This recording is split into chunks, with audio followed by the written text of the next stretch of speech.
This week I'm joined once again by John Cussans, who is the Senior Lecturer of Fine Art at the University of Worcester. In this episode we discuss consumerism, control, authority and freedom alongside the work of Deleuze and Guattari, Marx and Foucault. John's work can be found at johncussans.com. I'd like to thank all my patrons for making this podcast possible. And if you'd like to join the Hermitix community or support the podcast, please find our Patreon, merchandise and donation links in the description below.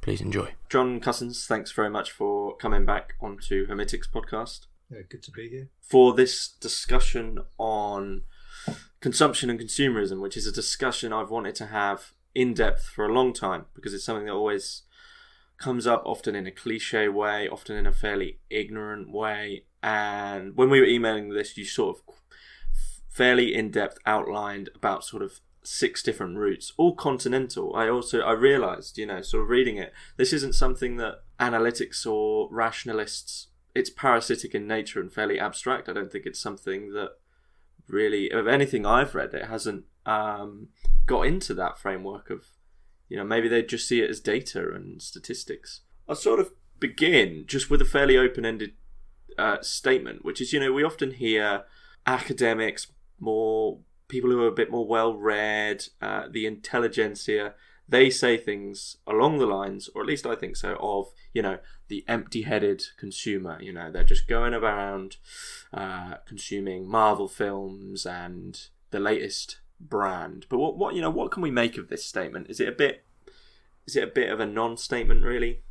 Well, I've done a lot of thinking about this, and again, my immediate question, as it was in the email correspondence we had, was that and it's not like being pedantic, or there's a certain sort of pedantry in it, which is like, who's saying that, and who's where's that coming from?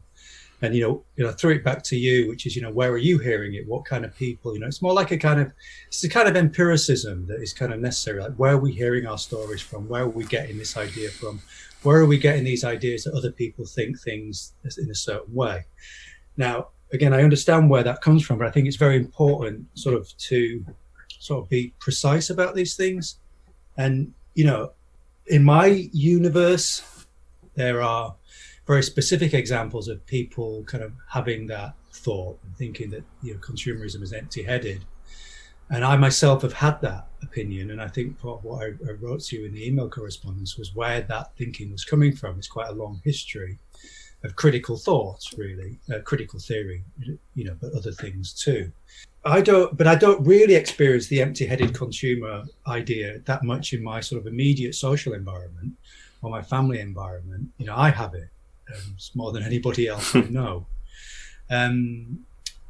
So I could say where it's coming from for me, but it's not something I see so much in my immediate cultural environment, either from my family and friends or from my social environment. So I'm going to throw it back to you. Where are you getting the idea that people treat consumerism as some kind of empty-headed behaviour?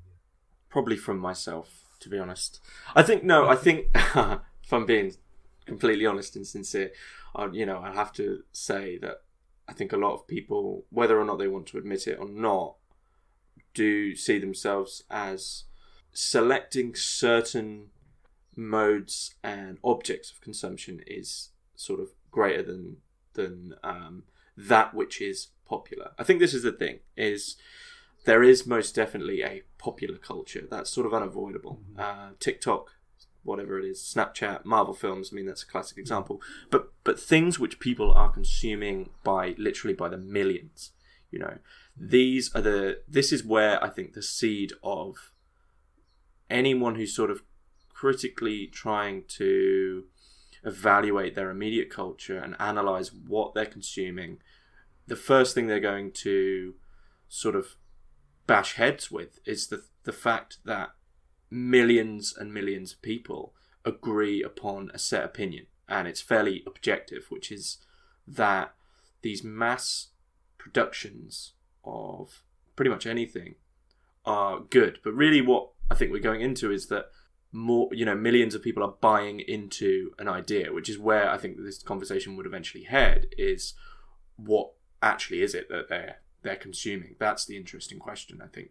And there's plenty of strands, but the first one you brought up is the Marxist fetishist notion, which is that, embedded into the object is sort of a life or a form of value, or I would even go as far as to say an identity. And I think that's what the criticism is that people aren't thinking about what they're becoming via their consumption. There's so many. It's been really exciting, kind of like digging into this again, because it's something that I've been thinking about for 20 or 30 years, and but it's hard to separate all the different sort of theoretical strands that converge in around these questions. Mm-hmm. The things like the concept of the masses, or mass culture, or mass manipulation, or mass media. The concept of the masses needs to be understood as to how that concept as a sociological or a general social idea entered into our language and popular language. There's also the difficulty of the differentiating between popular notions and popular ideas of society and more complex theoretical formulations of that, which enter into the language of, the list goes on, Durkheim, Weber, Marx, all that kind of heavy just sociological theory. And I think I've always been interested in, popular discourse, popular ideas, and excavating those through theory and philosophy, but always kind of coming back to kind of the everyday in a certain sense, like what is it around us, and trying to disentangle those sorts of ideas. And one of the things that's always sort of been with me, and I've been trying to disentangle for a long time, is this idea of materialism. And the two very distinct and in no way kind of individually coherent sets of ideas around what we mean by materialism. And I grew up with this idea that a materialist was a person who really was preoccupied with consumer goods, material things. Mm-hmm, that's the same. That's the same one I grew up with. Yeah, and their sense of well-being and identity was predicated on how much they could own or their conspicuous consumption. So materialism, and I think the roots, again, and I keep having to throw myself back to my imagination as a child and then a young adult, and my thinking then and what I've learned in the 30 years since then. And it's quite often difficult to disentangle, but I keep trying to push myself back.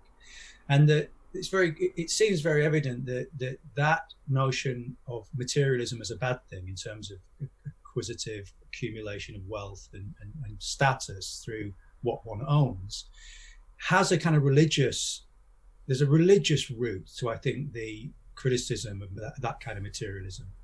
The camel through the needle's eye, etc.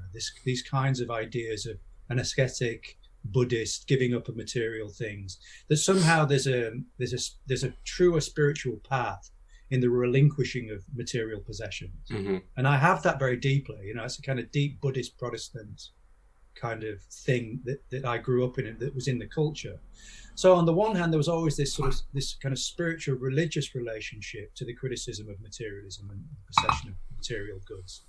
And then as I kind of got educated and went to university and then later, encountered the works of Marx and others, particularly Marx, there was this new version of materialism, which was anti-theological, which was this philosophical position where I now can say goes back to something like, in an oversimplified way, Cartesianism, or some, again, stereotyped and not particularly accurate but very powerful idea of the mind-body split and dualism, etc. So then there was this philosophical problem, or this philosophical set of ideas, which said that not believing in materialism as in the world, everything is governed by physical laws, was a form of delusion.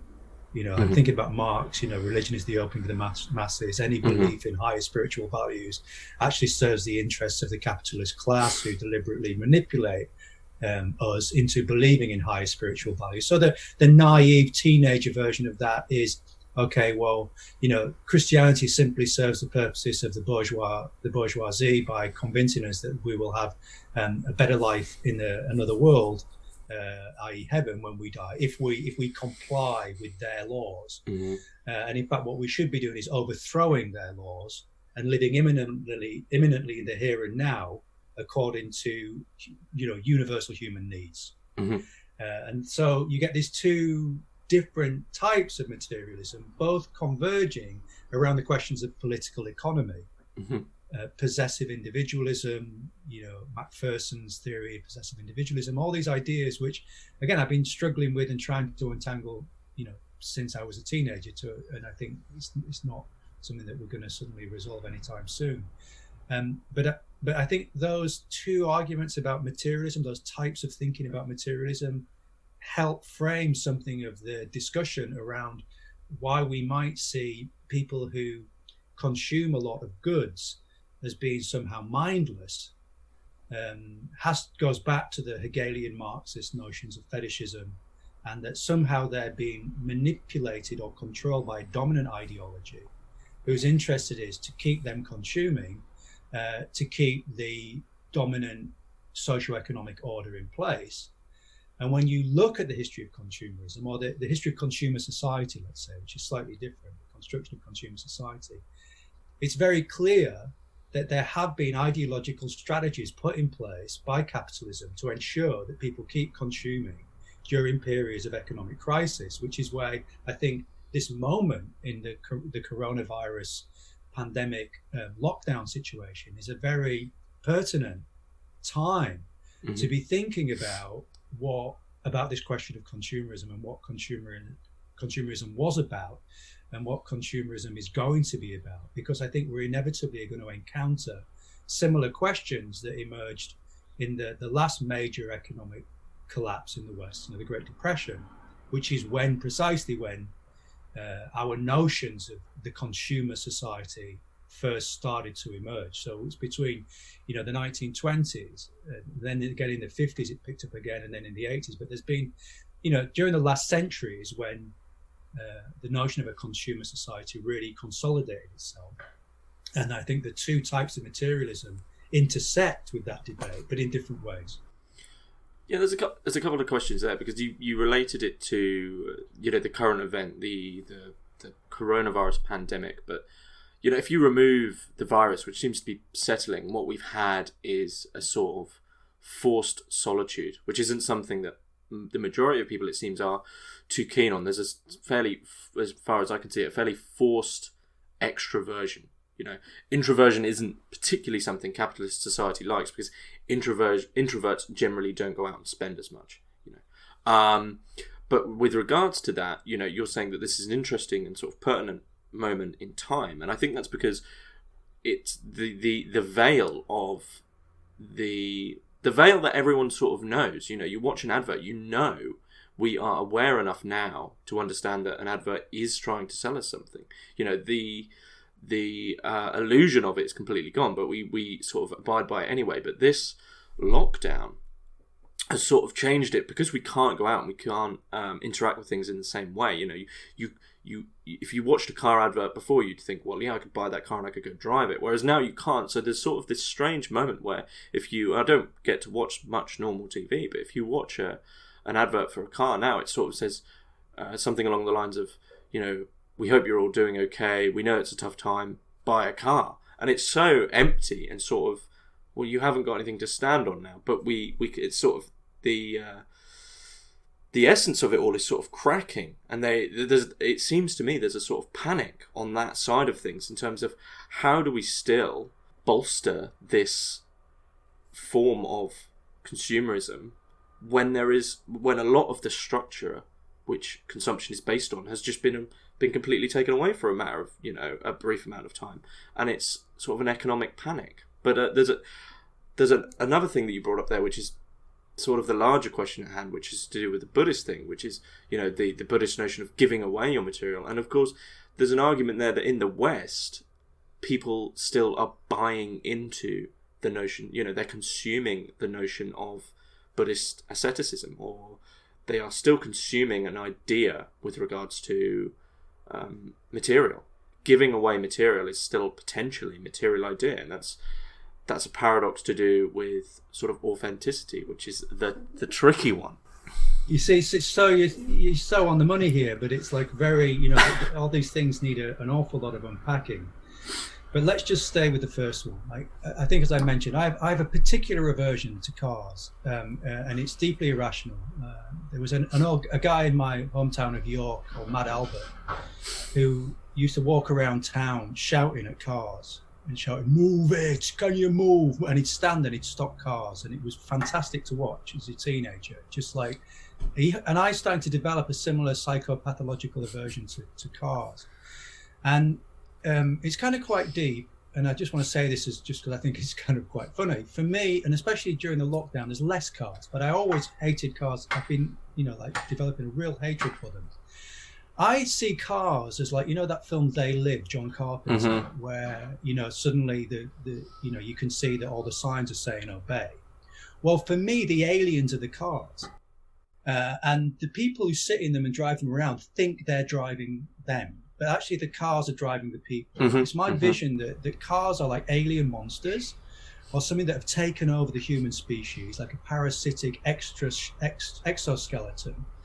And the question of individual freedom is so closely tied to the notion of the automobile. I mean, it's ridiculous around here, moving to the countryside. Like everybody just like, oh, I can't, you know, I need a car because there's no public transport, which of course, having lived in the city for 30 years in the metropolis where there was a lot of public transport, and you took the tube or you rode a bicycle, that's why I never needed to buy a car. But anyway, forget the biographical stuff. The point I'm trying to make is that for me, there is no way that the kind of whole structure of Western capitalist society will ever stop using fossil fuels until people stop driving cars. And the likelihood of people stopping driving cars is so slight that I really can't see it ever happening. And so automobiles are crucial, not only because it was the car industry in the 1920s, particularly the difference between Ford and General Motors in America, that introduced the concept of inbuilt obsolescence. And inbuilt obsolescence is a kind of crucial idea for how consumer society operates. You know, that products are designed not to last, to be subject to patterns of fashion and desire, so that, you know, you only want a thing for a year because it's no longer the current model, etc. All that reasoning of product production and consumerism was constructed in the 1920s to begin with General Motors. And it's just, we'll come back to General Motors because they're hugely important. They decided that they would make models yearly, so to keep consumerism going. Whereas Ford in the 1920s, Ford wanted to make cars that would last you a lifetime. And it's this difference between having a product and an object which will stand you in good stead for a long period of time, that you don't need to keep repurchasing or repairing. And the Fordist model lost. The General Motors model won. Now, this was just before the Great Depression. Now, this idea that making lots of models and keeping the consumers buying them would be a way to solve the problem of overproduction and a surplus, because this idea that, you know, if production exceeded demand, you'd have a depression, you know, an economic crisis, which is of course what happened. And it was after the Great Depression that this concept of inbuilt obsolescence started to be theorized. And I've got some great material I can send you about how it was in a way to avoid this paradoxical situation where you had more than enough stuff for people, but the people didn't have the money to buy the stuff. And that's the problem. They're out of work, they don't have an income, but there's a surplus of stuff. We still have a surplus, that hasn't changed. There's more than enough stuff to satisfy our needs. It's just suddenly now not available to us because the supply chains are being affected, and because of the coronavirus, etc. So I'm not saying it's going to radically change anything, but I do think what it's exposing is the ways in which the supply chains are set up, the distribution of commodities and necessities, and the difference between the necessity and luxury goods, etc., etc. It's certainly exposing something about that system. Now, just to go back to this automobile question and the idea of the freedom of the individual and the freedom of movement, there is, and this is the Frankfurt schools, one of the Frankfurt schools kind of most simple and strongest ideas, was that in consumer society, as it was constructed in the post-war America, the question of civil liberties or human freedom in a kind of liberal democratic sense was being supplanted by the concept of consumer freedom. Mm-hmm. So freedom of choice and freedom of consumer choice came to be how you expressed your freedom. So if you had more choice of automobiles to buy, you were freer than if you had only one choice of an automobile to buy. Right. So, and this was, of course, the great one of the great ideological kind of how do you put this? One of the ideas that was seen to differentiate communism from capitalism. You know, in a communist society, you would have one automobile. You know, and of course, VW advertised itself precisely in this way for a long time, that you had to buy one VW and it would last you a lifetime. It was, you know, VW advertised itself against this inbuilt obsolescence question. But to come full circle on this and to mention a film which I highly recommend, which I don't know if you've seen yet, called Planet of the Humans. It's just been released, and it was released on Earth Day, which was a couple of days ago. It's brutal and brilliant, and it exposes something which I think is absolutely implicit, is that one of the main drivers behind the shift to so-called green energy, which isn't really green energy, as this documentary reveals. It's actually simply biomass, which is basically requires deforestation. So it's a complete antithesis of what the green agenda of the environmentalists from the 1960s to the present have been talking about, is basically being instituted in America. So, and it's being overseen by the fossil fuel industries and General Motors. So to bring this whole thing back to around questions of that there is a kind of a larger system and to sort of fulfill, in many ways, what Adorno and Horkheimer said, that the culture industry is enlightenment as mass deception. If you watch the Planet of the Humans, you'll see that it's quite glaring that the whole idea around electric cars, and I just want to say a little bit about, we'll finish off when I'll talk about electric cars. Those are the cars that are being advertised on television now. I don't normally watch television, but because of the lockdown, I'm watching it, Channel 4, right? After the news, I think, okay, you know, I'll watch Celebrity SAS or something, and I'm actually quite enjoying some of the TV. And you know, anyway, won't say what else I enjoy because it will be too psychological. But electric cars are being advertised now. Electric cars are ridiculous. They're being promoted by people like Elon Musk and the automobile, General Motors, and BMW. It's a complete deception. Mm-hmm. There's no way that those cars are going to work. I had an incident with a friend who's bought an electric car a few weeks ago. It was a complete disaster. If you drive down any motorway, and which I rarely do, but occasionally I have to because I have to get a taxi to work when the trains break down. Just look at any motorway and think, how is that going to be fueled by non-fossil fuel energy? Where's the electricity going to come from? Where does all the electricity those electric cars are going to be using is coming from fossil fuels, right? Yeah. It's a complete delusion. But those advertisers, those car industries are so powerful, I guess, in ideological deception that they can convince people, intelligent people, that the right thing to do is to buy an electric car, which is completely the wrong thing to do if you were trying to prevent the consumption of fossil fuels. Yeah. So I just see that and I kind of go ballistic. It's like, what, and they're plugging that in and people are believing it. Mm-hmm. So what is that? Well, to bring it, there's three things which come to mind there. The first one, which is sort of humorous, which John Cussans brings up, which is the Earth Day and sort of all the companies which are heavy, sort of love the earth, Mother Nature, blah, blah, blah. They all usually use some form of photographic advertising, which is a picture of the earth. And Cussans' point is, what did we have to do to get to the point where we could take a photograph of the earth? We had to have the entirety of industrial society. So all there, we had to go to space, etc.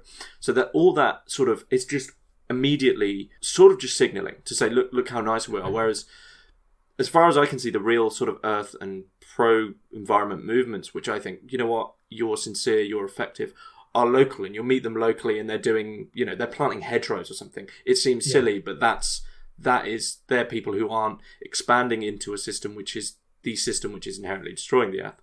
But to bring it back to cars, and I sort of slowly am understanding this hatred, which is one of the things Dmitry Orlov brings up regarding the freedom of cars. It's inherently tied in history to the American notion of sort of liberty and freedom. It was, all the early adverts were go where you want to go.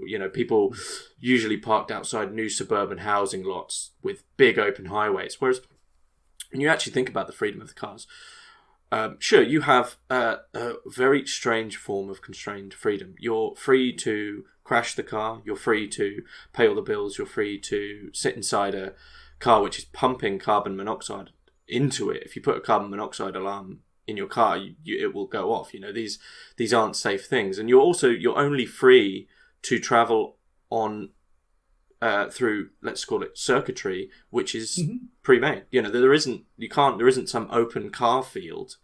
And if there was, that's already confined. There's no real freedom there at all. The third thing was Ford, and Ford also introduced the specialization. Ford was that was the company which was the first one to say, I think originally you had people who could build every bit of the car, and they lost them all, and they said, no, come back, we'll pay you double, but you only make doors. And they were the first company, they're practically the reason we have, people whose jobs it is to put a cherry on a cherry bakewell. That's their entire day, is to do that. And that, yeah, the assembly line model. Yeah, that's Ford. Yeah, no, that's right. And of course, gave a name to, a certain late capitalist form of production from a leftist perspective, Fordism. Taylorist time motion studies is very important for sort of cybernetic automation of production, like having the workers, every micro movement analyzed, and I think we're getting into something here which I think is more abstract, but it has something to do with this question of analytic philosophy and data, which you brought up at the very beginning, which we'll get back to, which is the kind of cybernetization of production and of the human realm, which we can talk about. It's a big issue, but talk about perhaps later.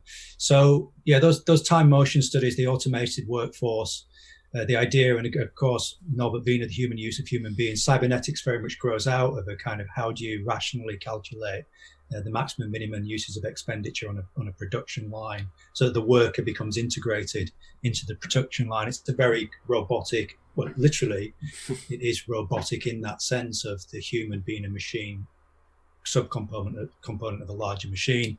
And perhaps we can also get around to questions of desire and production later on around that, because I think that's where it actually comes from. So I think all these things are crucial. I think you mentioned something else too, which is a very contemporary term, which is virtue signaling, which is, that term has really come up through the internet, through the social media. That's where that term, it has a longer history. And it's very, we can talk about the history of virtue signaling, but it's emerged in a certain kind of milieu and context.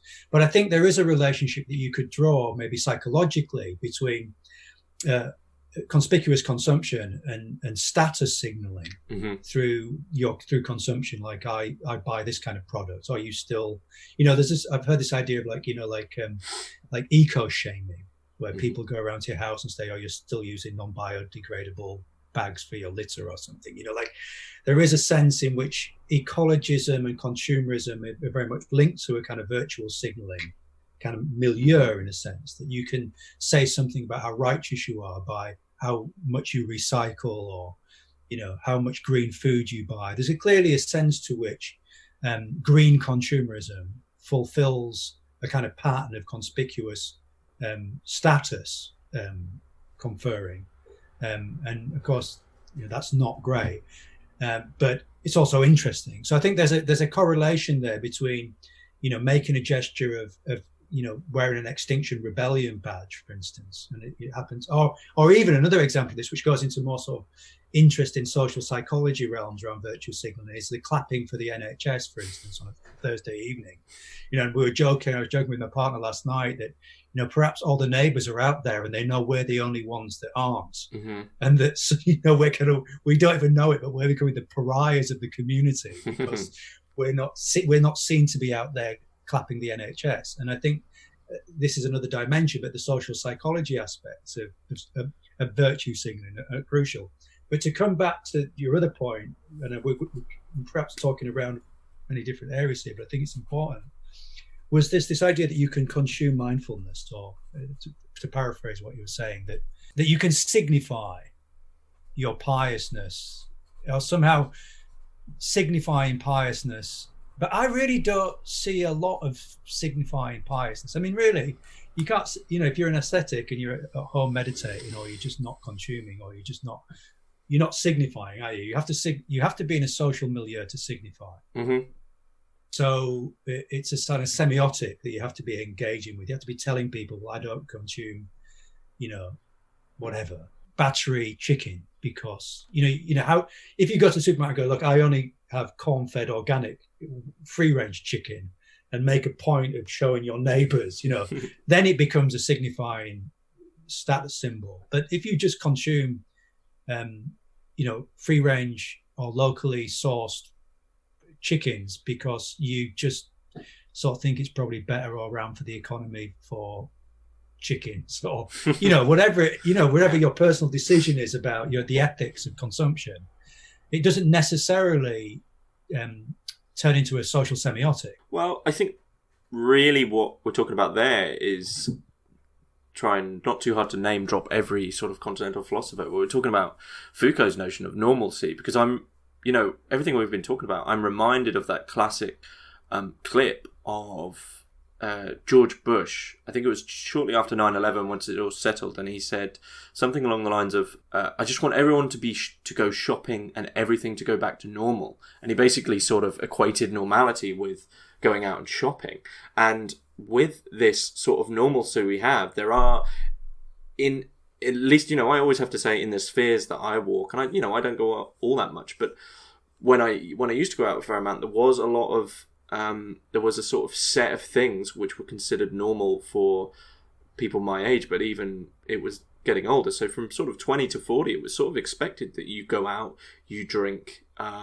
If you're single, you have casual sex. There was lots of very sort of specific things. And when you didn't do them, that was immediately seen as a choice as opposed to something you just did, because the norm had been set unconsciously, and through I guess through just collective people doing it and it being pushed in certain ways, but the norm had been set, and anything against that, such as asceticism, such as not drinking or not smoking, these are no longer things that you can just do and not have to say. But if you go out and say, well, I don't drink, unless there's an active reason, and this is coming from, I don't drink, this is coming from personal experience, unless there's an active reason as to why it isn't normal, and this is the difficulty, because I think that, much like the Overton window, you could sort of call it the normalcy window, is getting tighter and tighter, and anyone who's further out from it,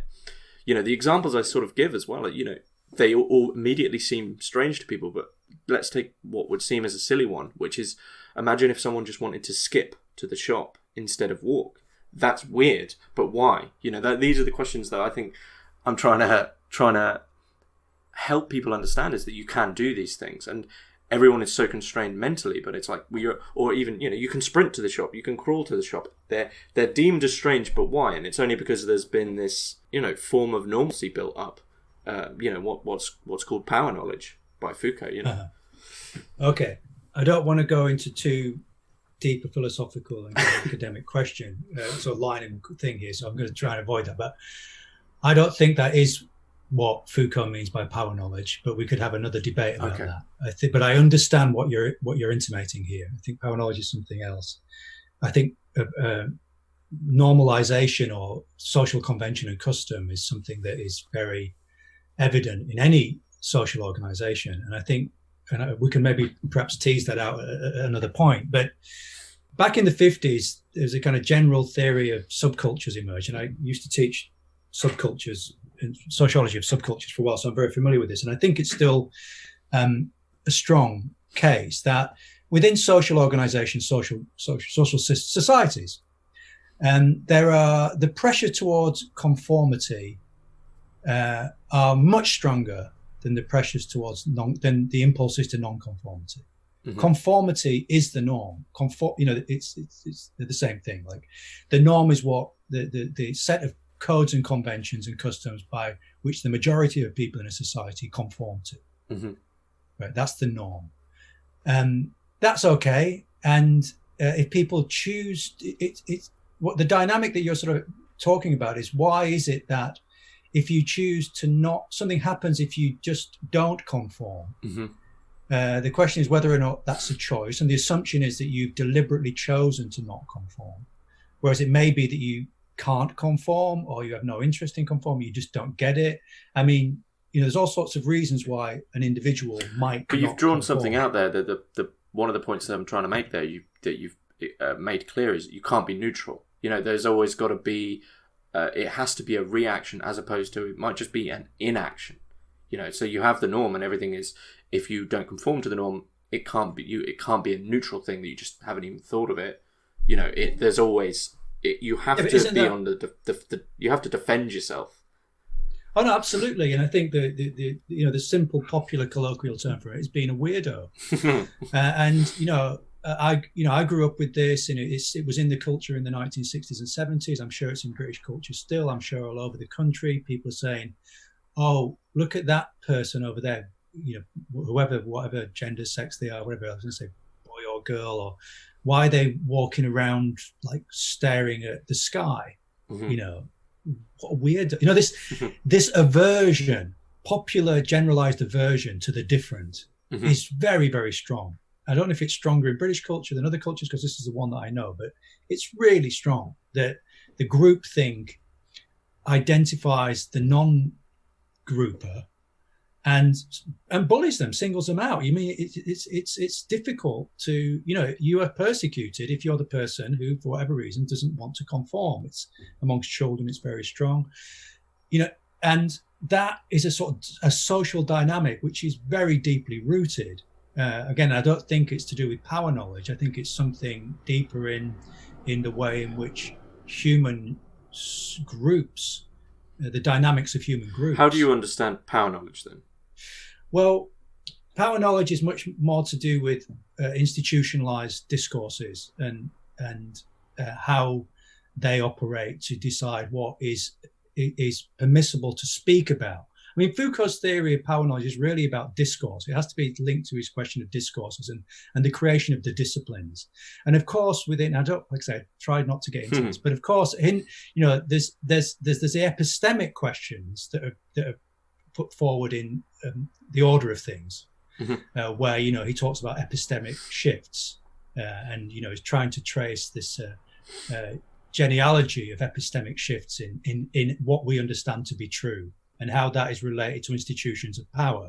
So power knowledge is embedded in institutions and the way they divide things and separate things and talk about things.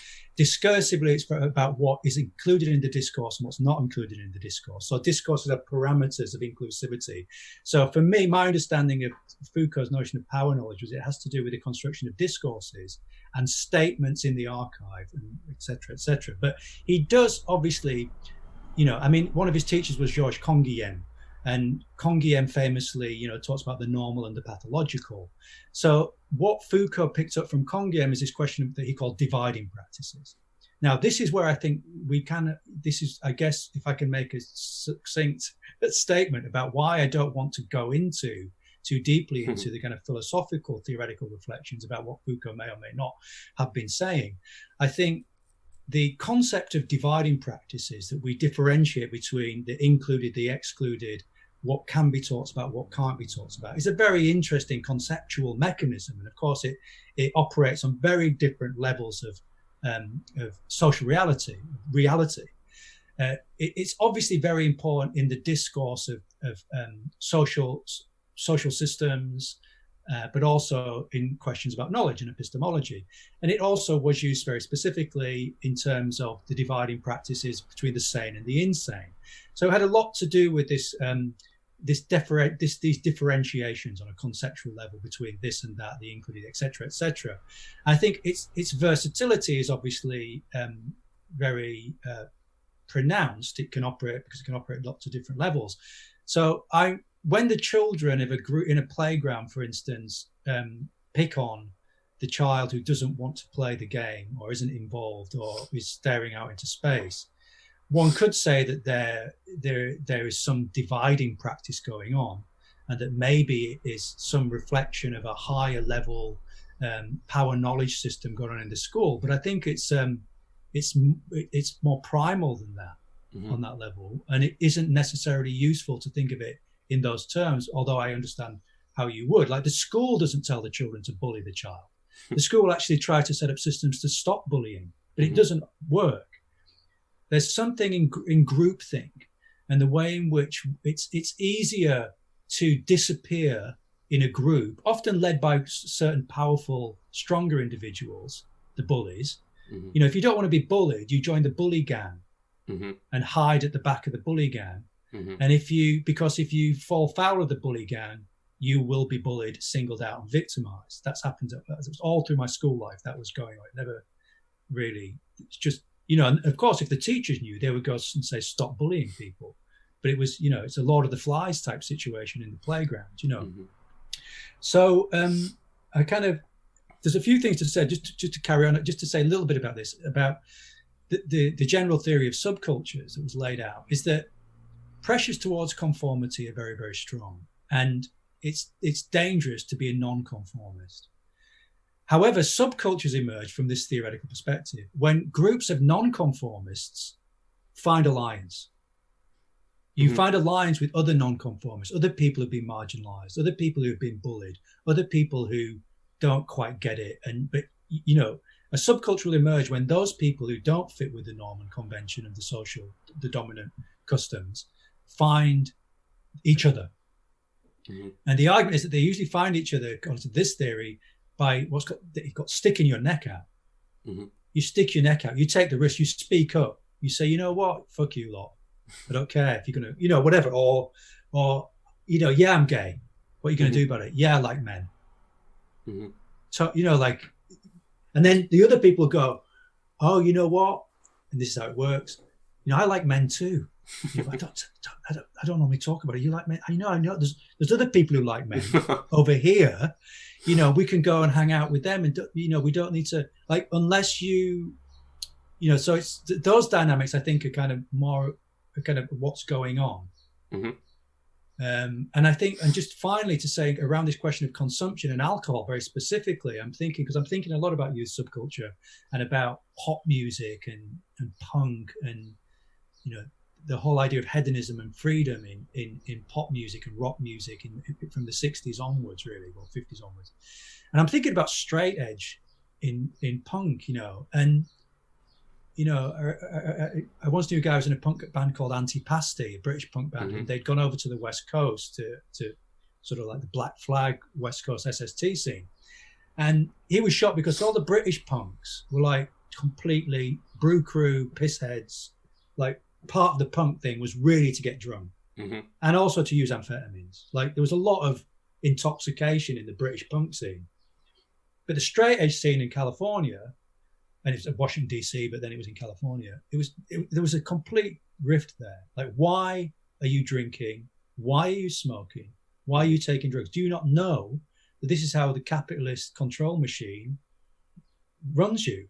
You know, as long as you're drinking and smoking and taking drugs, you are fueling the military-industrial complex war machine.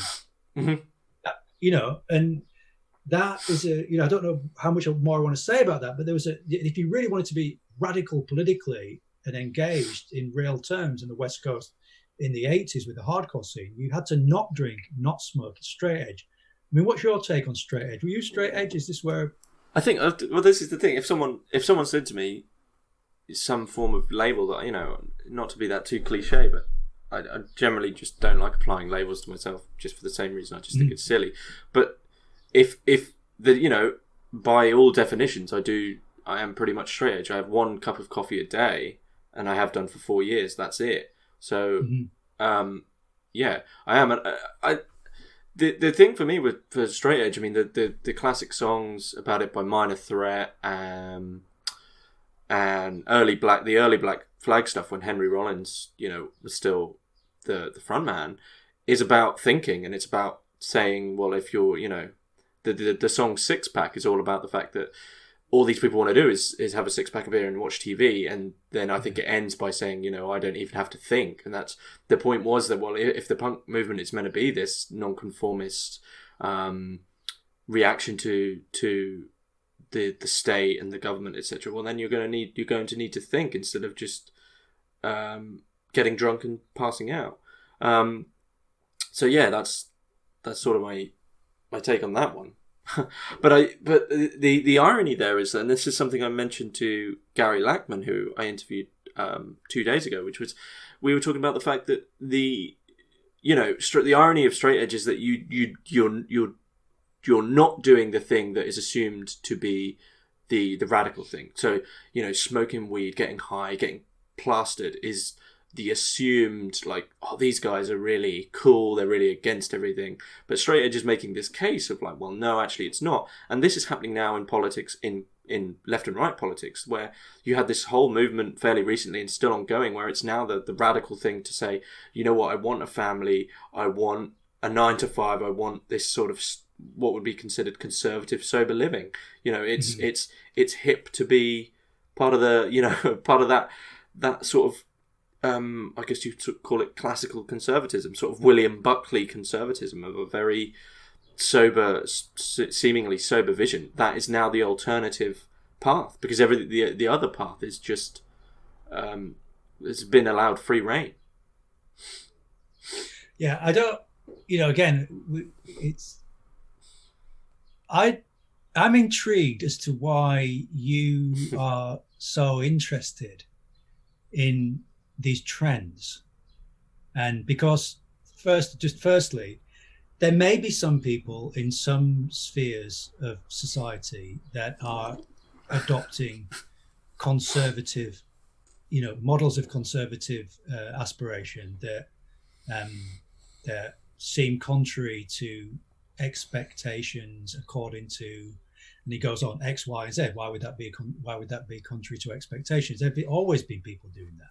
Mm-hmm. I mean, the middle classes, from my, kind of angry class war perspective, the middle classes have done that forever, and they continue to do it.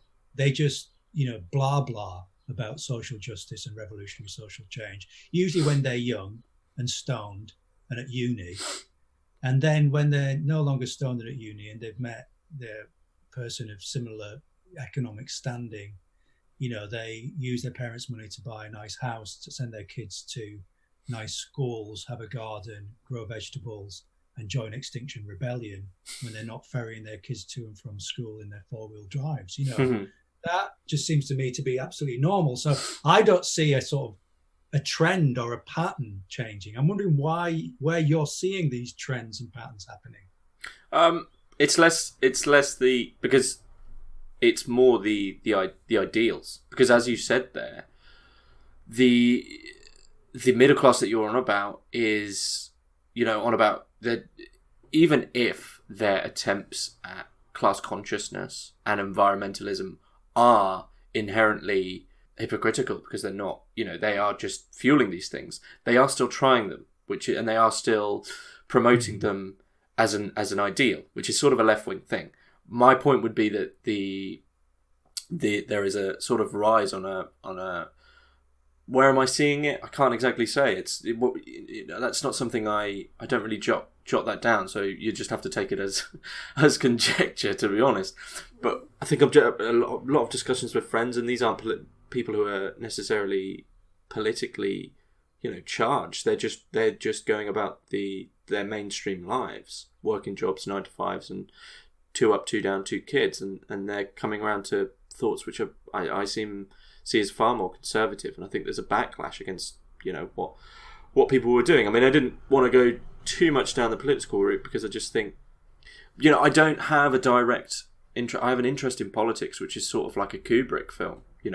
Kubrick treats humans as and I don't want to say that in a sort of apathetic way. I'm interested in what people are doing, but I'm more interested in individuals. I can't lie to myself and say that I have empathy for a collective, because I think that's a complete lie. That's not possible at all. You can't have empathy for thousands of people. That's it's hard enough to have empathy for an ill dog, let alone a mass movement. I just think that's complete rubbish. So my interest in it is more of they're doing that now. I wonder why, as opposed to a sort of inherent belief in something. Yeah, I guess I'm still sort of. I agree. It's just. Yeah, I mean, the reason I'm pushing you on this is because I'm noticing something about this idea of perceiving trends, and and how you perceive trends, and I think the perception of trends currently must have everything to do with social media and the internet, because when like I say, I live a life now in Stroud where I don't really see many people. I talk to my neighbours on the two houses to two sides.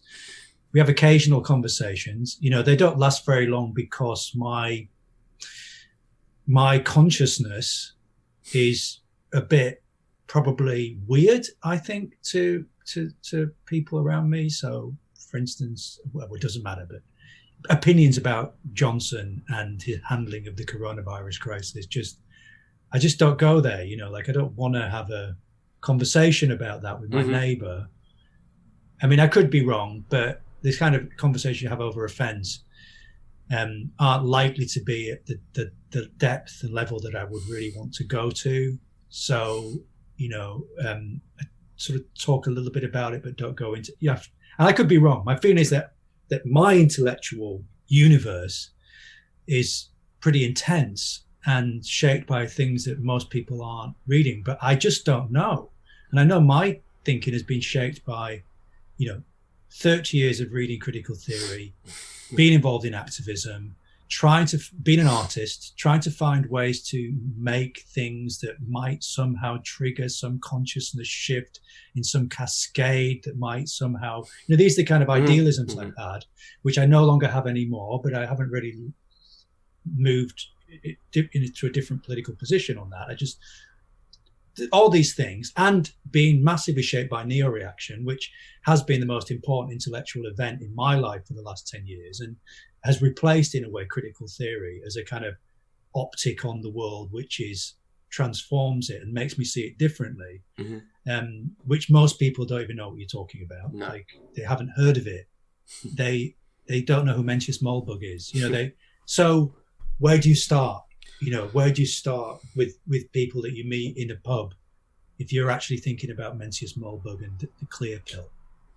Yeah, I mean, obviously your perspective is going to be, largely, like you say these days, from what you're doing online, your social media, and I have to admit to myself that I'm within certain spheres, but everyone's within certain spheres.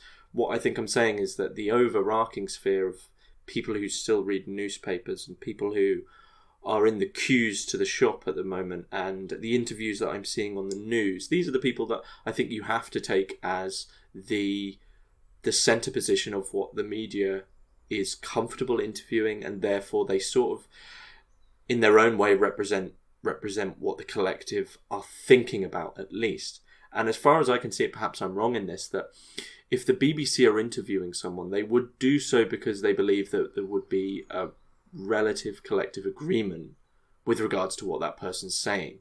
And what I see is what most people consider returns to relatively subtle right thought, which is being veiled in certain ways. But I don't particularly want to go down the political route, because I just think it doesn't.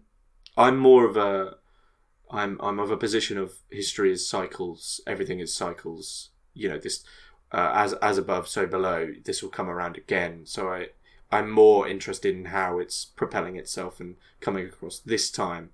I don't think there's particularly much difference in history. Nothing new under the sun and all that. So it's more in what way are people reacting to it? How's it looking this time? What's the aesthetic it's taking this time? Those are the interesting questions for me. Okay, well, I think if I can try and go with that, I mean, but I do also have to say that just to get the picture, and I think I agree with you to some extent that one can assume that the general public out there in the world, which you bump into in the queue at the supermarket, or which is pretty much the only place I see anybody now, and to be honest, I don't talk to many people in the queues. I'm a very sociable person. I say hello, but I don't know anyway. For some reason in Stroud, it just isn't happening. But the assumption that, and it could be, and I think you probably correct as a general assumption that they're likely to be reading The Guardian or mainstream newspapers and probably watching the BBC and maybe Channel 4, that they're getting their information about the world and the situation that's going on sort of like delivered to them in a way which has already shaped the message and shapes what can be said about it. So for instance, the conversation that I did have the other day was around that Sunday Times article about, the Johnson's handling of the coronavirus. Again, I don't want to get into the details of the argument. I don't really care. But from the perspective you're talking about is that framed the conversation. It was already framed by the Sunday Times article. And that is what people were talking about. And I've noticed this for years. You do notice it. People talk about the things socially that are high profile in the media. That's the substance of a lot of day-to-day interaction with strangers is based on mainstream media depictions of what is going on. So I agree with that to some extent, although often when you dig beneath the surface, if you get chance to, and it's hard to these days, you might find that in fact that person is much more interested in David Icke's theory about the coronavirus and round here it's massive, the 5G thing. I've met people that I do talk to in the local community who believe that 5G is a bigger threat to humanity and the well-being of humans than the coronavirus. And in fact, so you do find those opinions if you actually dig beneath the surface. Because I think people, when they meet, they talk about, because they don't really know each other, they reach for the mainstream media and latest news as a sort of template for which to engage. But you've got to dig beneath that to find out that, in fact, on a deeper level, you should be reading Mencius Moldbug or you should watch, David Icke on the coronavirus or something. Again, these are also, in their own way, quite generic. So I would say that about the extent to which the others' consciousness or thinking is shaped by the mainstream media and its agenda, which is undoubtedly true. But the extent of it is a little harder to ascertain if we only have superficial exchanges with people. But going back to this, if I sense of it, your sense of the way you described it as like nothing changes, but the form changes or something, like there's a new form taking place. And my sense of the changing form, if we go back to consumerism, and it's just so evident to me, and I've seen it coming for a long time, is that this is really the sort of a great moment for the Silicon Valley, for Amazon, for Google, for Microsoft, for all the big digital tech companies. This is just, it's a win-win for them, the lockdown.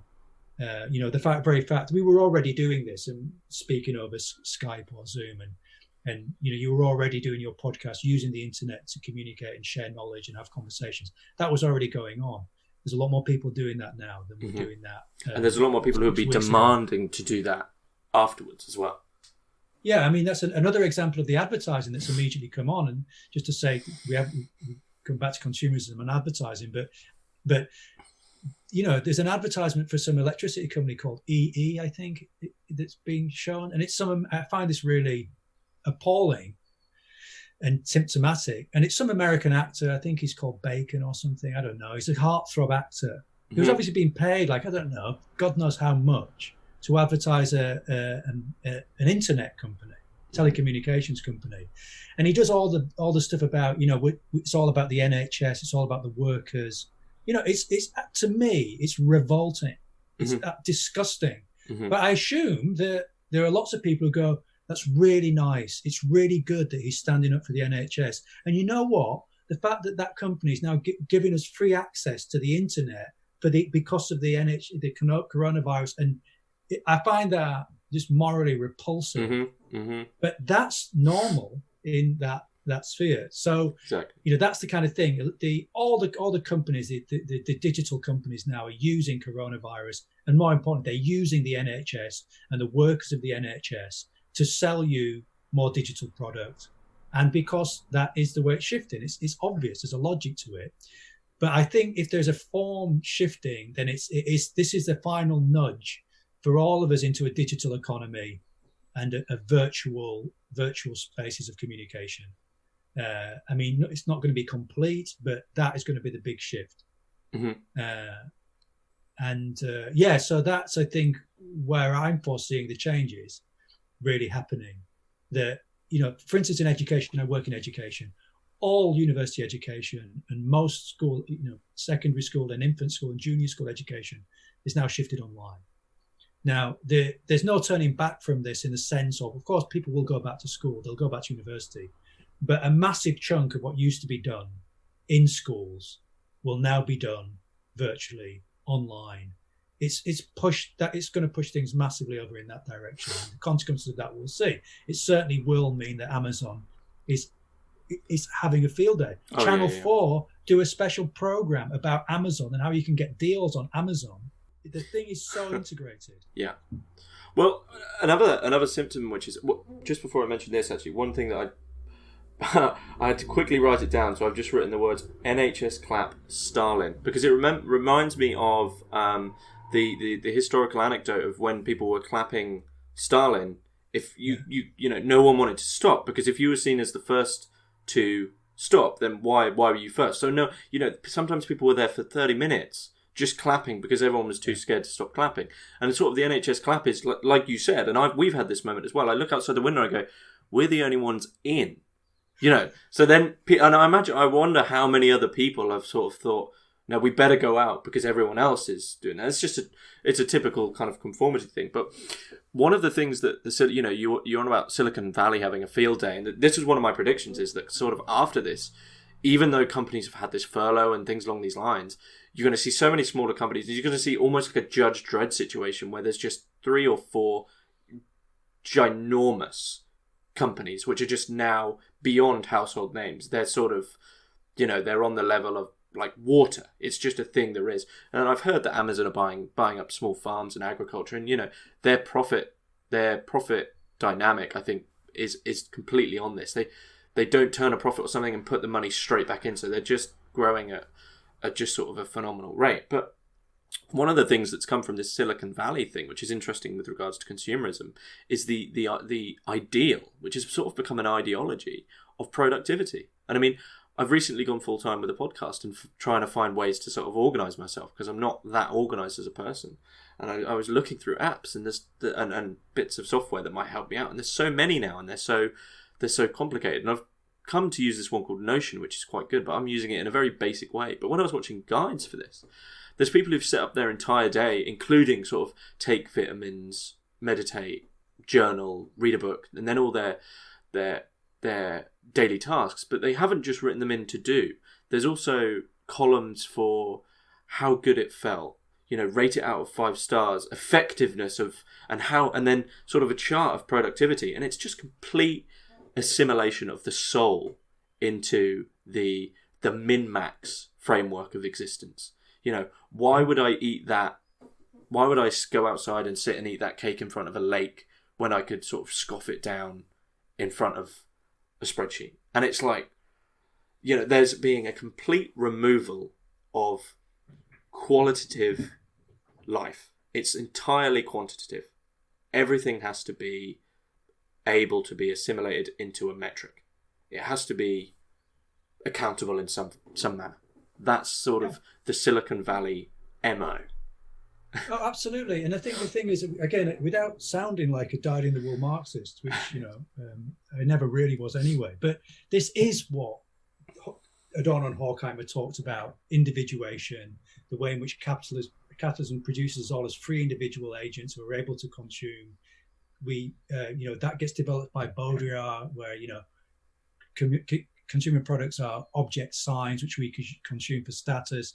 All this mapping of the socius according to atomized individuals with freedom of choice, who are the authentic owners of their talents and skills, for which they owe nothing to society, because they're naturally expressive of their own greatness and genius. This kind of picture model of the world which you're talking about in terms of these apps and the generators of these apps is the nightmare model of a cybernetically controlled, hyper-individuated society that the Frankfurt School was saying is coming. They were more concerned with authoritarianism, to be fair, because they were coming out of the rise of National Socialism and obviously the Holocaust, and the way in which technology was being used for warfare and the media for ideological domination.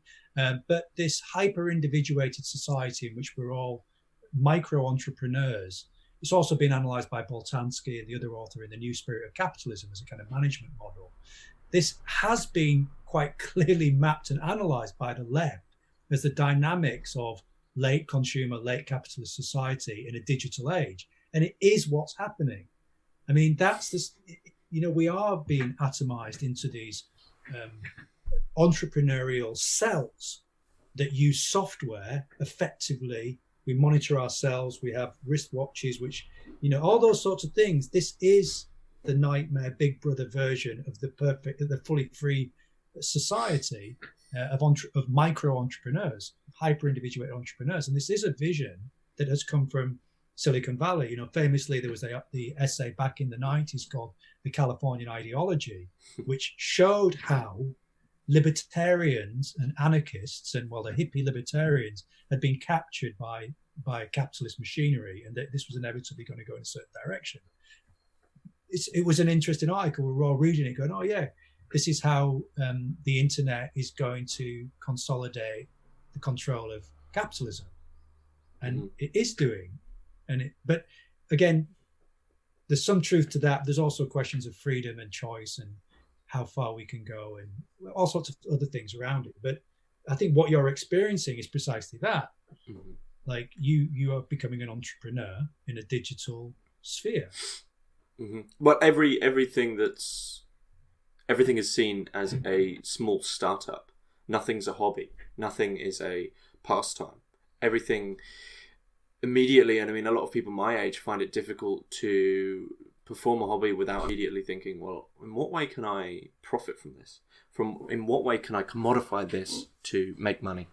In what way can I advertise this? And this language of advertising, marketing, what's strange to me, and you said earlier, is what's interesting is 100 years ago, the general notion of, let's say, human behavior, or like behavioral economics or marketing in general, these were so abstract. People wouldn't know about them generally, I don't think. It wasn't so meta and sort of torn apart where, you see an advert, people would, I mean, obviously, once again, this is just conjecture, but it seems to me that people would see in the past, people would see an advert and they would just see an advert, whereas now they see an advert, but they also see that they are being advertised too, and it's become very self-aware, and I just think that's extremely dangerous, and it's a complete removal, and I just hate sort of post-ironic advertising that's self-aware. I just think it's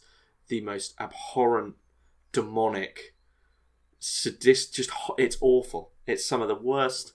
If you want to market something, market something. A lot of the titles of marketing books are sort of, believe me, I'm a liar. And it doesn't even matter anymore to them. It's just power, really, isn't it? But, and I know you don't want to go too much into the philosophy, but last time we spoke, you sort of got fairly angry at the idea that everything can be subsumed into capital in the Deleuze and Guattari notion. Production, consumption, everything is within that loop of production and consumption. Everything can be subsumed into that, and man as an atomized design production machine. Yeah, design production machine. It's just part of that, and it seems to me that what we're talking about, the hyper individualist Silicon Valley atmosphere and world, that is sort of Deleuze and Guattari just subsumed. Well, it isn't it? Yeah, I've been thinking a lot about this since our last conversation, and with other conversations I'm having with various people, and it's interesting. I'll just say a few things about that, because it's very complex theoretically and philosophically, and that's great because we enjoy doing that, and we can enjoy doing that, and we just have to enjoy this thing. The practical value of Deleuze and Guattari's philosophy is for making a difference is, I guess, what I'd question now. And I used to think it was really the manual for radical social transformation. We'll get back to that. But I do think there's something important about this, which is, okay, a lot of my thinking about the problem with Deleuze and Guattari came from reading Baudrillard. There's a famous short essay that Semiotext put out in the 80s called Forget Foucault. It was in two halves, called Forget Foucault and Forget Baudrillard. And there's an important quote in Forget Foucault. Remember, Foucault was a great advocate of Deleuze and Guattari. He wrote the introduction, I don't know, for Anti-Oedipus, I think. And it was seen in the same sort of French post-structuralist radical milieu, was that beware the molecular. That this move towards molecular revolution, as Guattari called it, was very, very dangerous. And Baudrillard was writing this in the 1970s because he saw that there was going to be a correlation, or he predicts a correlation through code, through computer code and genetic code. He said we're entering the era of the code. And I really think this was prophetic for me, and I could see that coming with the way in which thinking around biopower and genetics was integrated through cybernetics with thinking about artificial intelligence and A-life. And this kind of whole milieu from the 1950s, the Macy conferences, there was a shift, a cybernetic shift, in which we started to think about the digital and the molecular as if they were somehow the raw material of all reality. And we can come back to that.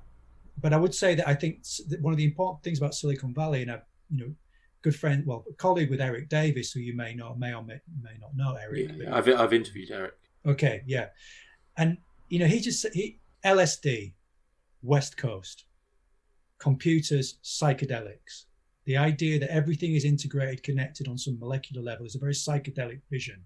And if you've ever taken psychedelics, I don't know if you have, but you would have experienced this, the kind of disintegration of the material, the physical, into a kind of fizzing, whirling, hard to describe sense of cosmic flux, but with order and integratedness, etc., etc. It's a particular experience of the world as all connected. And I think there's the psychedelic dimension of the emergence of the internet, and a lot of the thinking about the internet coming from the hippie counterculture of the 1960s is given it a certain shape and created a certain discourse around it that Baudrillard was warning against. I'm jumping a bit here, but this is what I'm feeling, that this vision of a utterly interconnected complex of desiring production machines at the micro, molecular and macro levels is a kind of psychedelic vision, which I think is still in some way shaping the dynamics of cyber capitalism, but very questioning of. But to go back to why Deleuze and Guattari, this isn't like just what Deleuze and Guattari are saying, and this has to do with groups rather than individuals. Deleuze and Guattari were very interested in collective multiplicities, assemblages. They were not identitarian. There was an anti-identitarian politics and philosophy in Deleuze and Guattari. There were temporary collectives. There were fragmentary collectives. You formed alliances across identity lines. I was talking to my partner about this, about protests and raves in the 1980s and 90s.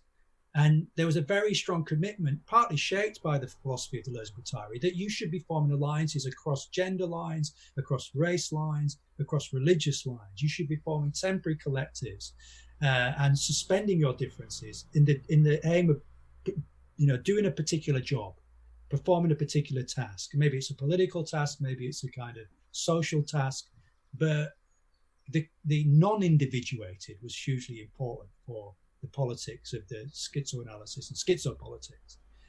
And that's what's kind of missing, I think, in the current phase of cyber capitalist structuring of society, super individuated. The shopping bag algorithm is a great example of it. It's been put into but most of our consumer apps now monitor us, and we're monitored as consumers, continually through the internet. And our desires and our interests are kind of, well, if you like this, you might like that. There's a data subject being constructed through consumerism, through Amazon, through eBay, through all of the stuff that's got any kind of commercial commodity dimension to it, is mapping us as potential consumers. And that's really not what Deleuze and Guattari were talking about when they talked about desire in production. But it can end up looking like that from a certain perspective, that it's all, but the important thing is the skitzing of the individual, the decentered individual, the non-identitarian collectives that are temporary formed to do particular tasks, like going to a rave, going to a party, forming a band, going to a gig, doing a performance work with a group of artists. All these things, skipping down the street, these are all things that Deleuze and Guattari would have been very positive about, rather than conforming to the 2 meters apart, supermarket queue, where all you talk about is the recent news about Boris Johnson. Mm-hmm. Well, that seems to be a general trend, that they're called the postmodernists, and it just won't. It's never made sense to me. But basically, that entire French milieu, Foucault, Deleuze and Guattari, Lyotard, Derrida, they just get lumped together as the group that somehow founded the identity movement. And as far as I can see, I'm in agreement with you that there is very, very little, if anything, in there which promotes that. And even in Derrida, there's nothing in there, and it's sort of a bastardization of that entire movement towards promoting individual aims. And I don't think you'll find many philosophers who, outside of sort of Ayn Rand, who would promote that sort of hardline identity politics of saying, here you go, here's some labels, keep creating labels, fragment labels off more and more, to the point where you're constrained. I can see how you can get to that from them. I can see how you can sort of alter that. But it's just, and the other thing that obviously Deleuze and Guattari is sort of prophetic about is the little fascist inside us all, that are sort of, like you said with the Corona thing, sort of how quickly everyone bowed down to Johnson after years and years of mass media, every other headline, slating him, when he was the dumb buffoon. And within a week, we flipped and we were practically begging him for, lock us all up and tell us what to do. And that was the little fascist coming out straight away and saying, we don't know what to do, tell us what to do. And everyone suddenly loved him. And the same thing happened with Corbyn as well. There was a sort of a sudden flip at a certain point. And I think anyone paying acute attention sort of went, well, hang on, last week you were saying this, but people's memories are sort of a day long. Within a year, once Corona's over, within a year we'll have forgotten about it. We move at that pace now. I think Corona's probably a strange event because we have to remember it. We're reminded of it every day, which is which is peculiar for us because, in the last year or so, there's probably been 10 major school shootings that all had a day of news. I probably couldn't name one of them, which is that's the nature of the news, though. I agree. I think, I've said this to colleagues that in 18 months' time, we'll be doing what we did, and it will be a distant memory. Maybe not that distant, but within 2 years, 3 years, like everything else, like 9/11, like, like Occupy, I love that. I was involved with Occupy, really thought it was going to transform the world. This was it. Like, this was the world would never be the same again. Mm-hmm. But I think that's more in the nature of, like, very human nature in a certain sense, sort of cliche, generalized sense. We just forget, as Nietzsche said. It's good that we forget. Mm-hmm. We need to forget. Yeah. But there's a couple of things that I wanted to pick up on, but I think I might have lost the thread a bit. What did you just say? Talking about memory and forgetting. Boris Johnson suddenly, the little fascist. The fascist in the fascist. head. Yeah. Yeah. And the question of authority and authoritarianism when there's a crisis, and how quickly, in a state of fear, the sense that collectively people reach for authority figures. This is something that has been, very, very evident. And again, this is something that both Deleuze and Guattari, with their, concept of micro-fascism and the fascist in the head, and of course before that, Horkheimer and Adorno and the authoritarian personality, the fact that, we have a deep need, especially in terms of crisis, to have someone resolve it for us. I saw this at the university I was working when the coronavirus started to kind of really have effects, was that there was suddenly a sort of crisis, a need for, the vice chancellor to tell people clearly what to do amongst my colleagues, like, not amongst all of them. And again, you see what you see. You see what you see according to your own optics and perspectives, right? So I noticed that. There was other people I didn't notice who were probably getting on with things and making the decision for themselves. Well, I don't care what the vice chancellor says because I'm going to make a decision based on my knowledge and my, I'm going to. But people got caught between making decisions for themselves and being authorized to make decisions by the figurehead, by the top authority, the person at the top of the hierarchy, the authority hierarchy. And it was interesting to see because, it's like I sort of in that role, I was quite happy to be complicit with what the authority structure said, because I was also looking at what the government was saying. And I was not in a position to question the medical advice that the government was giving. I'm not a medical expert. I'm not a pandemicist, whatever. It's like, it's the best you can do. I reached for what I assumed to be in the circumstances, the best advice. I just said, take the best advice you can. But it was interesting to see people angry about their feeling that they weren't getting clear directives from authority, when under other circumstances, they might spend a lot of time complaining about how bad that authority is. How this is a kind of what you're saying about Johnson, this weird ambivalence about, do we want authority figures to tell us what to do? Would we prefer just to be told how to act? Or do we kind of, what is our relationship to these people who we hate when they tell us what to do, when we don't like it, and then we want them to tell us what to do when we're in a state of panic? There's a deep ambivalence that has psychoanalysis has spent a lot of time, working through these kinds of ambivalences towards authority figures and the law. Yeah. One thing I just want to touch on is sort of your relationship to conventional media these days, because in one of your recent interviews with Jason Horsley, you sort of get fairly angry about modern films and contemporary films sort of brutalizing you, and it's sort of this display which we've ignored of inane violence. It seems that I don't know if you could expand on that a little bit, because it really interested me to see that opinion, that it's even the more sort of almost slapstick ones like superhero films are in themselves this inherent barrage of noise.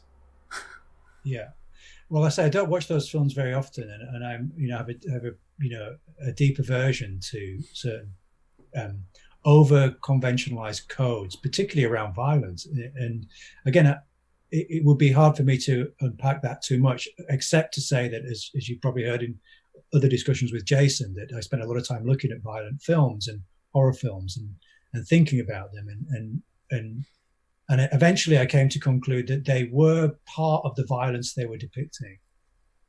Like, they're a continuation of the very violence that they're representing. So if you see a rape scene or lots of people getting their heads blown off, that is part of the dynamics of power where people get their heads blown off.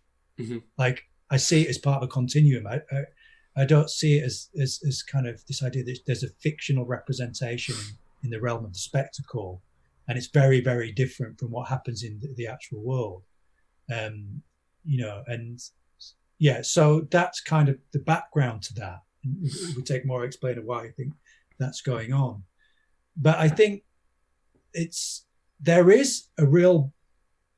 I do have a very strong sense, which goes back a long time, that there is a dominant class of global billionaires, financiers. I mean, I border on the David Icke lizard theory. I don't really believe that, but I think as a myth, it's almost as good as anything to describe what is going on. And if you see a film like Planet of the Humans and you work out how on earth was it possible for Elon Musk and Richard Branson and Al Gore to create such a massive con whereby they've been able to convince people that green energy is better for the planet and get people to buy electric cars, when actually it's increasing and intensifying the destruction of the planet, and especially the organic, trees. And everyone's fallen for it, and they're raking it in. Mm-hmm. I mean, my anger, the violence of that's just structural violence implicated in that, and the lies is, again, I can't make a direct correlation. And like most of these things, when one gets angry and one expresses rage against these things, I think we have to be aware that we're also touching on symptoms in ourselves. Hence, going back to the Mad Albert guy who used to swear and shout at the cars in York, I feel a pathology in my rage, but I think I have to sort of accept that. I think I've mentioned my colleague Scott Vaughan, who is very good on this, that who's a psychoanalyst and has this thing called Analytica, is a kind of psychoanalyst, and that you have to kind of accept that the things you're interested in, the things that make you angry, the things that really get your goat, the things that just make you see red, are also part of your symptom. They are your symptom, in fact, and you've got to own that too. That there's kinds of the rage speaks to something inside us that we are deeply, deeply upset about. And something about the violence of standard American films, mainstream American films, with just so much violence, and the reality of the violence that is, I believe, being generated in the interests of a global capitalist class, is real to me. And I can't separate the wars. And that's what I was reminded of. And just to bring it full circle, and it may seem like a very delirious way, when you were talking about this question of freedom and Stalin and the clapping for the NHS, I was also reminded of Saddam Hussein, who did a similar thing. There's a famous video of Saddam Hussein, where the people who stopped clapping first, I can't remember if it's the same thing, but basically he was giving a speech. No, it's different. And during the speech, this security forces would come in and remove different people from the gathering, parliament, and you'd hear them being shot outside. And by the end of the speech, everybody's clapping and standing up because they don't want to be the person dragged outside and shot. Now, it's interesting because that's like, well, it's interesting how power operates, isn't it? And I think that is how a lot of power operates in a lot of situations. That was also used, interestingly, to justify the war in Iraq. Mm-hmm. And this question of solidarity, collectivism, individualism, one of the sort of turning points for me, in a way, in terms of the protest movement, was the protest against the war in Iraq, where I can't remember how many million people. It was one of the biggest protests, anti-war protests that the world has ever seen. And when we were in Hyde Park, I remember hearing a message from Tony Blair, which I thought was genius in a way, kind of, one of those moments where he spoke. He said, I really want to say it's great that all these people are out there protesting, the coming war in Iraq. He said, but I just want to let them know that that's because they've got democracy. And in Iraq, they wouldn't be allowed to gather in this way. And it's great that we have a liberal democracy, a democratic society, where you're free to express your opinions in this way. So he was congratulating the demonstrators. And I remember thinking, oh, that's outrageous. That's kind of disgusting. That's kind of, it's a head fuck. But he was right, of course, in some way. Yeah. And so the paradoxes of this question of freedom, groupthink, what we're allowed to do and not allowed to do, is very complicated for me, and I suppose for everybody else. But those sorts of things, brought it home. That we can protest but in Iraq you wouldn't have had those kinds of freedoms, and whether or not that's justification for going into Iraq is a different question. But that's how it was used. Mm-hmm. Is there anything you think we've glossed over in terms of our conversation so far? Anything you'd like to add that's coming to mind? Well, I think one of the things we haven't touched upon, which I think is really important, and again, it's something that I'm constantly thinking about, is the question of art, and particularly avant-garde art. And one of the other reasons why I have an inbuilt aversion to certain mainstream generic forms of spectacle has to do with my involvement in the arts, and my kind of sort of romantic belief that there are critical art practices, or that art is non-conformist, it challenges convention.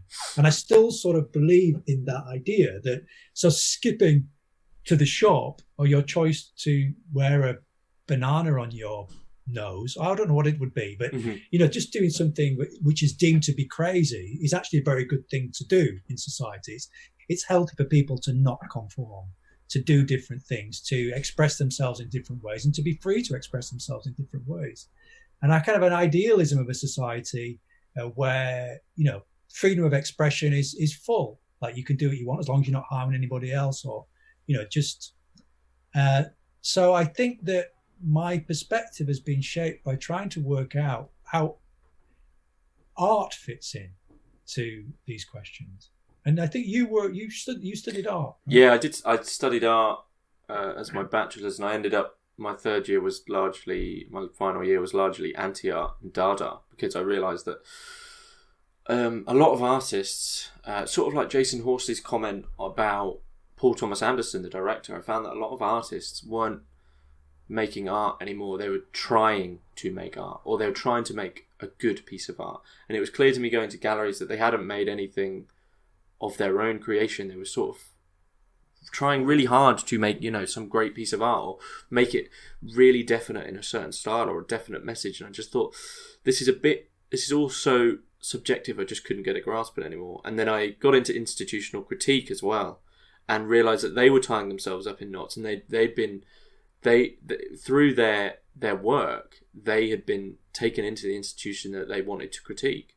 And there was that's why I ended up in anti-art and Dada, because there was no way out. And my final degree show was like 2 erased Mona Lisas and the artist's beret, like pinned up and left, because I just couldn't do it anymore. And then there was I'd made some Ad Reinhardt type posters that were stacked on sort of 40 cans of Spam, because I just didn't know what to do anymore. Everything had sort of been, it was that moment of like, well, everything's been done, so the artist can just hang up his cliche now. It's all over. And then I sort of exited from art, because I just didn't really want anything to do with it anymore, because there wasn't, as far as I could see, there wasn't many people actually making art. There was a culture which was projecting an idea of art, but there wasn't much sincere art. And I think that when you see it. That's not something I can sort of start articulating what it is. It is one of those, that person, that is completely that person's vision, that it hasn't been tampered with. Gerhard Richter was an artist who I believed, and Anselm Kiefer as well. A lot of that, I think it was, ironically, Gerhard Richter was known as a capitalist realist painter. But I remember thinking that was some of the most original artwork I've ever seen. And it was clear that his vision, because he painted in a very classical style, hadn't been sort of tampered with. It wasn't what was expected of him in a sort of Saatchi manner, which is my least favourite gallery, because I just think it's the most abhorrent, kitsch, nauseating art that's usually displayed there. But that was my sort of, and then I just left and got more into the theory, because I wanted to know why this has happened. And the contemporary art world leads you very quickly to the Continentals, which is why I ended up there. No, it's good. It's interesting, because it's a very similar path, and there's a lot we could talk about this, and I don't want to say too much about this, but there's 2 things I'll just mention that I think are worth looking at.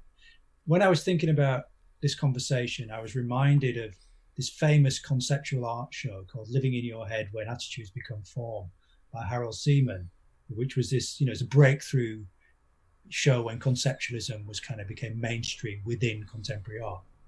And one of the stories about that is that it was sponsored by Philip Rothman, kind of in behind the scenes, and that there was actually through a an advertising company who would later go on to try and deny climate change. I can send you the links to that. I can't reach for them right now. But this relationship between marketing, advertising, Wall Street, and contemporary art is something that, again, I've followed you on the path of institutional critique and how can avant-garde art or contemporary art, isn't it just absolutely implicated in this dreadful machine too, which I think it is.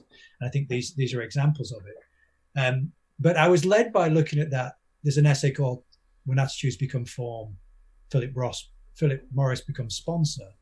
And we haven't touched on this question of addiction, which I think is crucial to the ways in which, capitalism and consumerism have been understood from a kind of critical left perspective.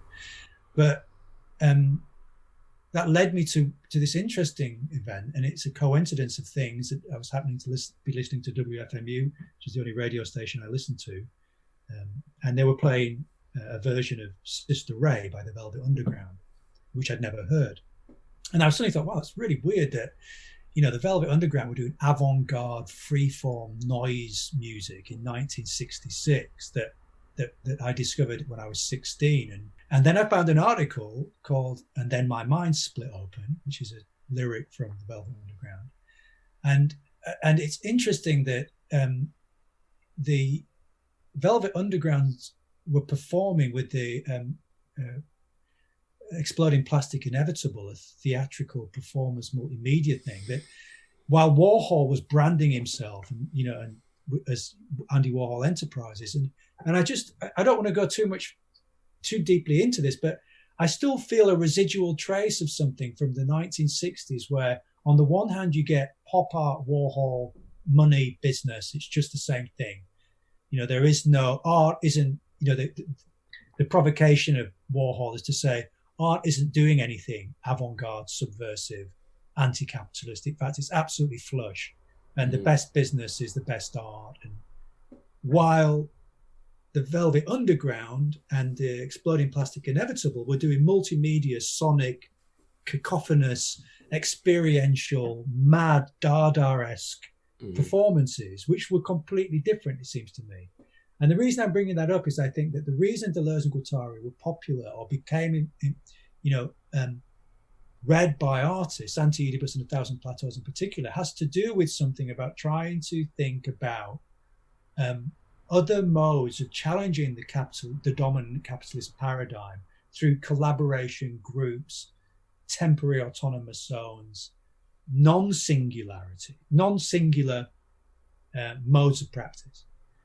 And I keep coming back to this, that the art groups that I still believe in or still think are doing important work, or that I enjoy at least, groups like Plastique Fantastique or AAS, are groups that still sort of hold on to this idea of a collective group, immersive bombardment of the senses, like a punk gig, that you have to experience, that has to be collective, can't possibly be channeled through a screen, and that isn't about any individual person being associated with the artwork.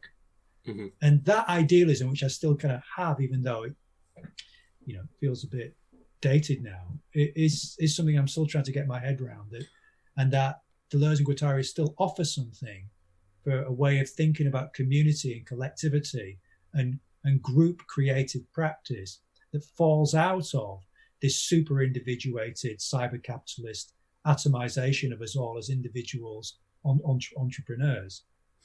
Well, I think that throughout, when I did my interview with Krzysztof Fiakowski about Dada, this is something that he brought up, and I'm sort of in agreement with it. So I'm not sure that's directly against the current capitalist individualist mode, because I think that individualist mode is part of something which historically is always there, which is just, as you said before, conformity. And what you have throughout history is, you look at history, there's always someone or some group which doesn't work on paper. So even ancient Greece, you've got what's his name? Lived in a barrel. The cynic. He lived in a barrel, and he Diogenes. Yeah, Diogenes. That's the one. And that's not something that really works on paper. And you've got Christoph gave the example of Athanasius Kircher, who came up. He was this I believe a medieval sort of scholar, Jesuit scholar, who came up with a piano where you tied cats' tails to it. And you've got Dada. You've got the Cabaret Voltaire. You've got people more contemporary, like someone like G.G. Allen.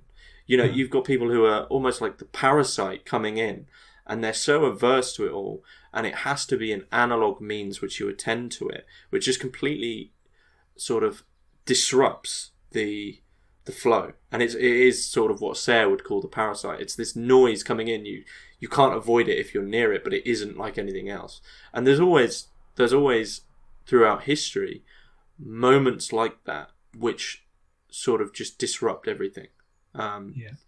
Crowley is one, and a lot of occult stuff is imminently part of it because it can't be anything else. Ritual can't be anything else. However much the postmodernists such as Robert Anton Wilson, etc., would like to change it, I don't think it can happen in the same manner through screens. And this is something Duchamp saw with the Dada movement, is he made quite a few works which were behind holes drilled in walls. So even now we can't really get correct photographs of them because it's not something we can do. You either go there or do it, and but that has to be forced. But it's throughout history, I think. Yeah, people do. It's funny. We ended up in a similar place last time we had a conversation. I remember talking about just turn off the computer, go to the park, smoke a joint. Right? There is, and I think that is going to be harder in post C19 for a while. It definitely has, quite clearly limited social contact and random social contact and group, it's going to, and in terms of going back to the kind of more theoretical side of Deleuze and Guattari, it's emphasizing filiation rather than alliance. So the kind of groups that have been forced to recohere are families. Mm-hmm. It's atomized everyone into family structures. So, there's never a more kind of great or worse moment maybe to be reading Anti-Oedipus. If you're a 16-year-old stuck at home with like your conservative parents and you've been listening to the Velvet Underground and finding out hearing about all these hedonistic ways of losing your ego, and you're kind of stuck in your bedroom with I don't know. It's definitely that what is happening under lockdown is a reconsolidation of the most conservative forms of filiation, grouping, and that I mean, I don't know what to say about that apart from that's worth reflecting on what the implications of that are, because people aren't going to be able to express their non-family alliances and their non-identity alliances in the real world for quite some time to come. Okay. I think that's perhaps where we should finish up. So, John Cussans, thanks very much. Yeah, thanks for having me. It's been great again. So, yeah.